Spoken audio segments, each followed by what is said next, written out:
नमस्कार बच्चों, एक बार आपका फिर से स्वागत है ऑनलाइन क्लासेस के अंदर। हम लोग चैप्टर नंबर 11 की बात कर रहे हैं रेस्पिरेशन की, जिसमें हम आज एक बहुत ही महत्वपूर्ण टॉपिक की बात करने जा रहे हैं जिसका नाम है किण्वन। क्या नाम है? किण्वन नामक टॉपिक की हम लोग बात करने जा रहे हैं। किण्वन इंग्लिश में बच्चों इसको बोला जाता है फ्रेगमिनेशन। क्या बोला जाता है? फ्रेगमिनेशन।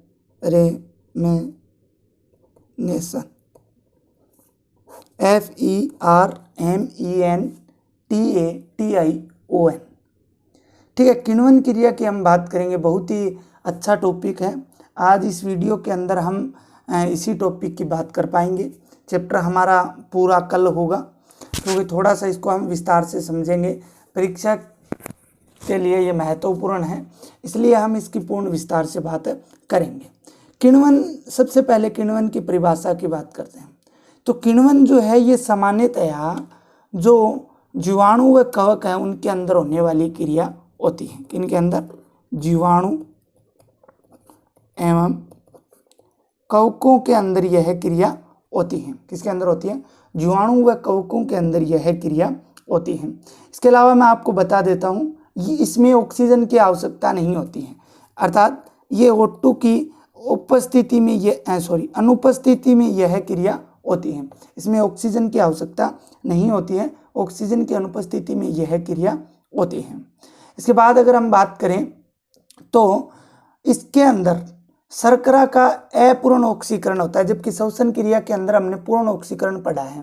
ठीक है ना? शर्करा का पूर्ण ऑक्सीकरण हमने किस में पढ़ा है? ऑक्सी श्वसन के अंदर पढ़ा है। लेकिन यहाँ पर जो शर्करा है उसका अपूर्ण ऑक्सीकरण होगा। क्या होगा? अपूर्ण ऑक्सीकरण होता है। ये बात भी आपको ध्यान में रखनी है।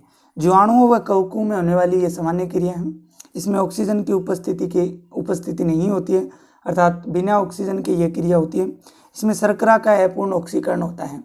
इस क्रिया के फलस्वरूप एल्कोहल, ध्यान देना, एल्कोहल। इसके अलावा अगर हम बात करें या अथवा अगर जो है कार्बोक्सिलिक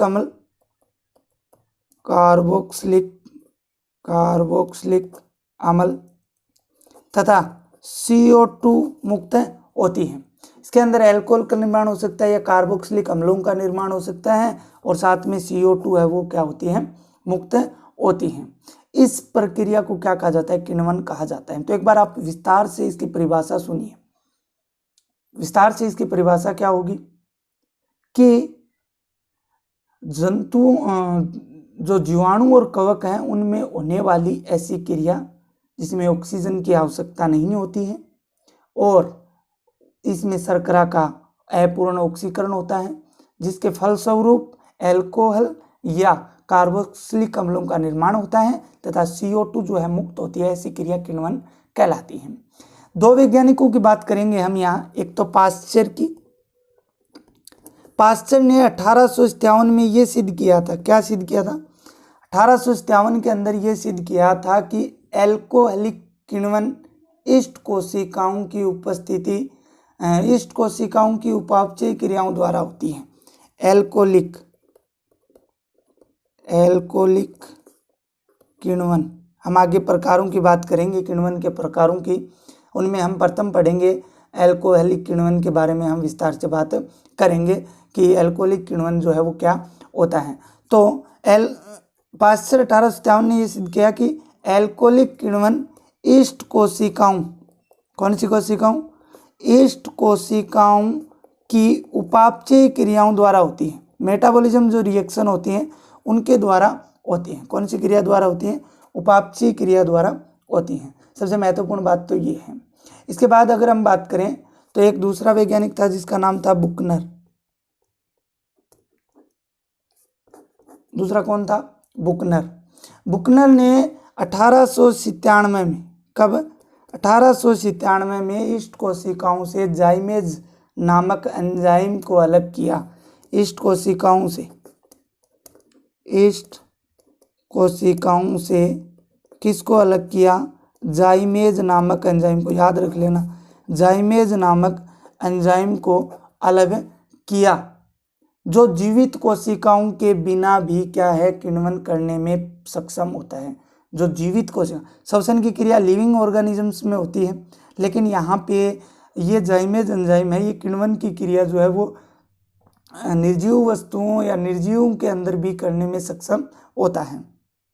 ये तो बात थी किण्वन की सामान्य बातें कि फर्मिनेशंस होता क्या है, किण्वन होता क्या है, परिभाषा बता दी आपको, ठीक है। तो दूसरी बात अगर हम करें कि दो वैज्ञानिक थे, उन्होंने इनके बारे में बताया। अब बात करते हैं टाइप्स की, कि इसके प्रकार कौन कौन से होते हैं। किण्वन के प्रकारों की बात हम लोग करते हैं।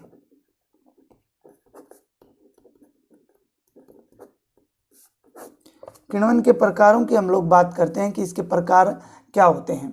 तो देखिए बच्चों, ये जो हैं किण्वन के प्रकारों की अगर हम लोग बात करें तो किण्वन क्रिया के फलस्वरूप बनने वाले जो प्रोडक्ट होते हैं उनके आधार पर, जैसे मान लीजिए कोई क्रिया हुई, किण्वन क्रिया के दौरान जो उत्पाद बनेंगे, प्रोडक्ट जो बनेंगे, उनके आधार पर ये निम्न 4 प्रकार के बताए गए हैं। कितने प्रकार के बताए गए? निम्न 4 प्रकार के बताए गए हैं। चारों प्रकारों की हम विस्तार से बात करने वाले हैं। वो कौन से 4 प्रकार हैं और वो उनके अंदर क्या होता है। सबसे पहला है एल्कोहलीय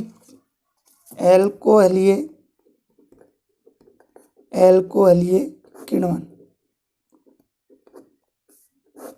देखो ये उत्पाद है एल्कोहलीय किण्वन, अर्थात वह किण्वन क्रिया जिसमें एल्कोहल की प्राप्ति होती है, वह किण्वन क्रिया जिसमें किसकी प्राप्ति होती है, एल्कोहल की प्राप्ति होती है, उन्हें क्या कहा जाता है, एल्कोहलीय किण्वन कहा जाता है। अब प्राप्ति होती कैसे है? ये जो एल्कोहलीय किण्वन की जो क्रिया होती है, ये कुछ ईस्ट कोशिकाओं, कुछ कवक और कुछ उच्च वर्गीय पौधों के अंदर मिलती है। उच्च वर्गीय पौधों के अंदर हमें ये क्रिया जो है वो मिलती है, ठीक है, इनके अंदर ये मिलती हैं। इसके अंदर ये जो एल्कोहलीय किण्वन क्रिया है, ये 2 चरणों में पूर्ण होती है। कितने चरणों में पूर्ण होती है? 2 चरणों में पूर्ण होती है और इम्पोर्टेंट भी है ये। पहला चरण जो इसका होता है, उसमें क्या होता है कि पाइरुविक जो अम्ल होता है, कौन होता है? पाइरुविक जो अम्ल होता है, ये पाइरुविक डीकार्बोक्सिलेज एंजाइम की उपस्थिति में, किसकी उपस्थिति में? पाइरुविक डीकार्बोक्सिलेज एंजाइम की उपस्थिति में एसीटेल्डिहाइड में बदलता है। किस में बदलता है? एसीटेल्डिहाइड में बदलता है और साथ में CO2 मुक्त होती है। पहला चरण ये है। प्रथम चरण की अगर हम लोग बात करें तो प्रथम चरण क्या है? पाइरुविक अम्ल है वो पाइरुविक डीकार्बोक्सिलेज एंजाइम की उपस्थिति में एसीटेल्डिहाइड व CO2 में मुक्त हो जाता है। दूसरा चरण है, ये जो एसीटेल्डिहाइड है, एसीटेल्डिहाइड जो होता है, कौन? एसीटेल्डिहाइड जो है, ये जो है एल्कोहल, किसके अंदर? एल्कोहल, या फिर अगर हम बात करें एल्कोहल डीहाइड्रोजिनेज एंजाइम की उपस्थिति में, एल्कोहल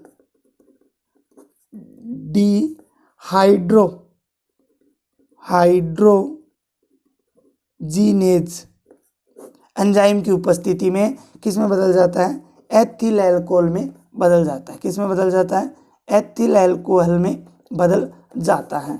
और साथ में इसके आपको बता देता हूँ, इसमें NaDH+H की उपस्थिति भी जरूरी है, जिसके फलस्वरूप NaD+ का निर्माण भी होता है। इस पूरी प्रक्रिया को एल्कोहलीय किण्वन कहा जाता है। पर 2 चरण है। प्रथम चरण पाइरुविक अम्ल, पाइरुविक डीकार्बोक्सिलेज जो एसीटेल्डिहाइड प्लस CO2 बनाता है। एसीटेल्डिहाइड दूसरे चरण में एल्कोहल डीहाइड्रोजिनेज की उपस्थिति में एथिल अल्कोहल और साथ में NaDH+H+ की उपस्थिति में एथिल अल्कोहल व NaD+ का निर्माण करते हैं। ये अल्कोहलीय किण्वन कहलाता है और ये उच्च वर्गीय पादपों में, कुछ कवकों में, कुछ ईस्ट कोशिकाओं के अंदर ये पाया जाता है। 2 नंबर हमारा है वो है लैक्टिक अम्ल किण्वन। 2 नंबर क्या है? लैक्टिक अम्ल किण्वन। तो इसके अंदर उत्पाद क्या है, लैक्टिक अम्ल है। इसमें क्या बनेगा, लैक्टिक अम्ल बनेगा। ये क्रिया जो है वो कुछ जीवाणु हैं जैसे लैक्टोबैसिलस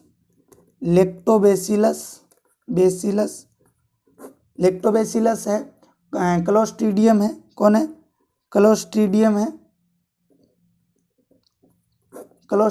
है। इसके अलावा अगर हम बात करें क्लोस्ट्रीडियम तो हो ही गया। इसके अलावा अगर हम लोग बात करते हैं तो मांसपेशियां में यह क्रिया जो है वो मिलती हैं लैक्टिक अम्ल वाली। इसमें होता क्या है, जो पाइरुविक अम्ल होता है, कौन होता है, पाइरुविक अम्ल होता है, यह NaDH प्लस H+ के साथ, NaDH प्लस H+ के साथ लैक्टिक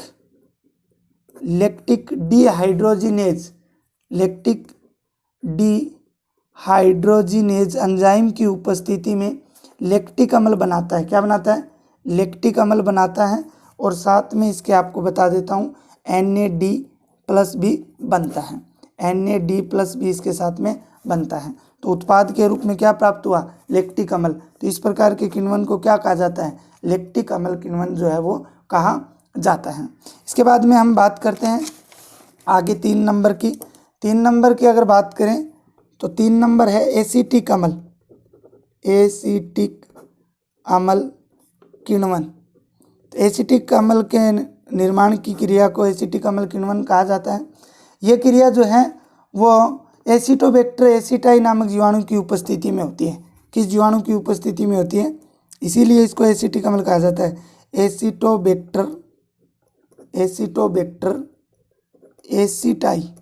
एसिटोबैक्टर एसिटाई नामक जीवाणु की उपस्थिति में यह क्रिया होती है। इसमें 2 रिएक्शन होती हैं। इसमें पहले तो क्या होता है, जो पाइरुविक अम्ल होता है, कौन होता है, पाइरुविक अम्ल होता है, ये एसिटैल्डिहाइड में, किसमें, एसिटैल्डिहाइड प्लस CO2 में बदलता है। और बाद में ये एसिटैल्डिहाइड जो होता है ये जल की उपस्थिति में वह 2 हाइड्रोजन को त्याग कर क्या बनाता है, एसिटिक अम्ल बनाता है। क्या बनाता है, एसिटिक अम्ल का निर्माण जो है वो करता है। इस प्रकार के किण्वन को क्या कहा जाता है, एसिटिक अम्ल किण्वन कहा जाता है। इसके बाद हम आगे बात करते हैं। अगला 4 नंबर जो है वो है, 4 नंबर की अगर हम बात करें, 4 नंबर है ब्यूटायरिक अम्ल किण्वन। ब्यूटायरिक अम्ल किण्वन की हम लोग बात करते हैं। तो इसके अंदर क्या होता है, यह क्रिया जो है बेसिलस ब्यूटायरिक्स तथा क्लोस्ट्रीडियम ब्यूटायरिक्स जीवाणु में पाई जाती है। किसके अंदर पाई जाती है, एक तो होता है बेसिलस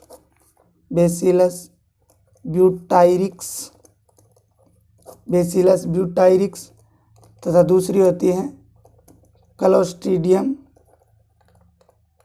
क्लोस्ट्रीडियम ब्यूटायरिक्स। इन जीवाणुओं के अंदर यह पाई जाती है। इसमें होता क्या है, जो पाइरुविक अम्ल होता है, कौन होता है, पाइरुविक अम्ल जो होता है वो H2O की उपस्थिति में वह CO2 को त्याग कर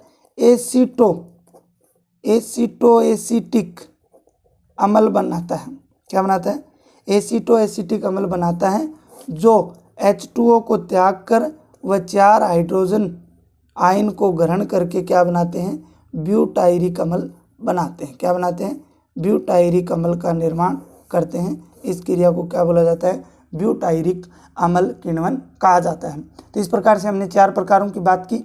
एक तो कौन सी बात की, एक तो बात की एल्कोहल, दूसरा लैक्टिक अम्ल, तीसरा एसिटिक अम्ल और चौथा जो था ब्यूटायरिक अम्ल की हमने बात की। अब आगे देखिए शोषण एवं किण्वन में अंतर की हम लोग बात करते हैं।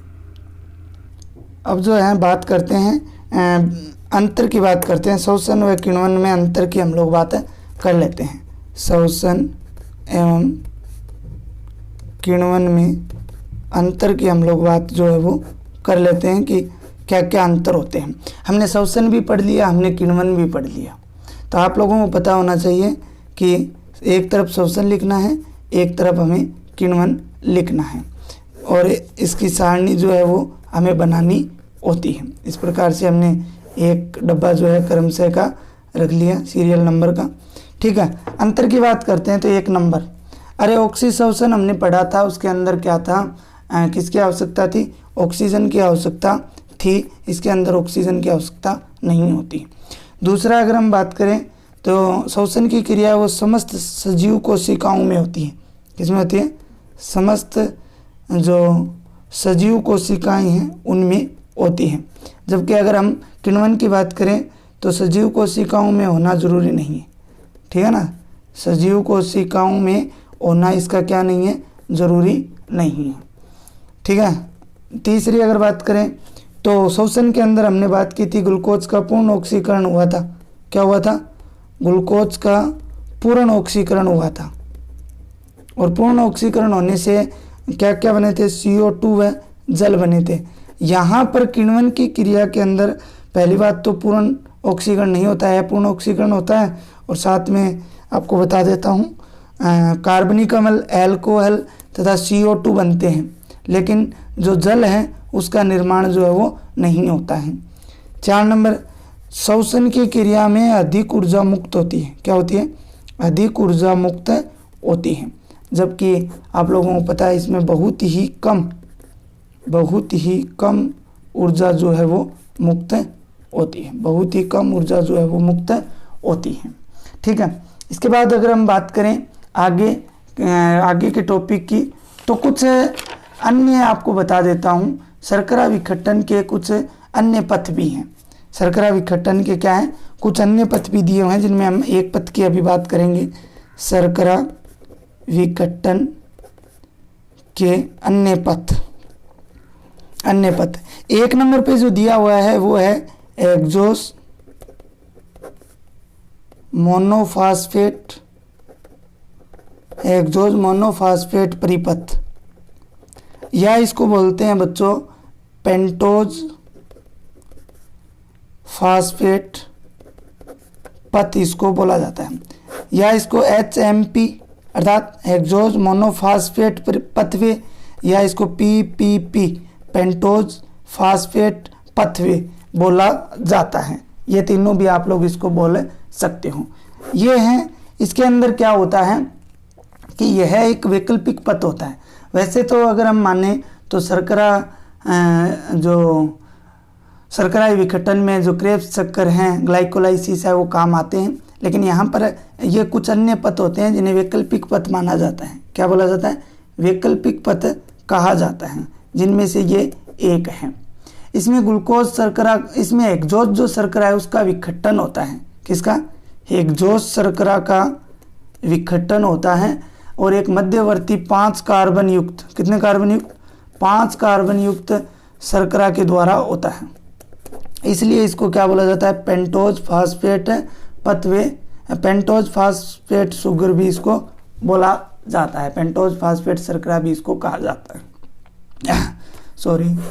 इस प्रकार के चक्कर की अगर हम बात करें तो सर्वप्रथम अध्ययन जो है वो वारबर्ग ने किया था, वह इनके साथी थे डिकिसन, इन्होंने 1938 में किया था। वारबर्ग एवं डिकिसन ने 1938 में जंतु उत्तक जो है उनमें किया था, एनिमल टिश्यू के अंदर इन्होंने ये काम किया था। लेकिन विस्तृत अध्ययन, इनकी विस्तृत अभिक्रियाओं का अध्ययन जो है वो किया था अन्य वैज्ञानिक थे, रेकर।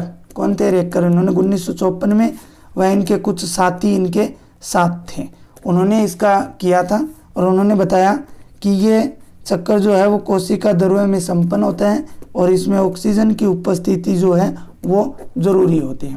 ऑक्सीजन की उपस्थिति क्या है, जरूरी होती है। ऑक्सीजन की उपस्थिति में ये संपन्न होता है, कोशिका द्रव्य में ये संपन्न होता है। इसके अंदर कुछ चरण हैं, 3 चरण मुख्य हैं, आपको बता देता हूँ। पहला चरण होता है ग्लूकोज अणु का फास्फोरिलीकरण। क्या, ग्लूकोज अणु का फास्फोरिलीकरण, जिसमें क्या होगा, जो ग्लूकोज होती है उसके 6 अणु 6 ATP के साथ मिलकर एक्सोकाइनेज एंजाइम की उपस्थिति में, किसकी उपस्थिति में, एक्सोकाइनेज एंजाइम की उपस्थिति में ग्लूकोज 6 फास्फेट बनाता है, और साथ में ADP बनती है। ठीक है, दूसरा चरण होता है ग्लूकोज 6 फास्फेट। ये जो बना है ग्लूकोज 6 फास्फेट, इसका ऑक्सीकरण होगा।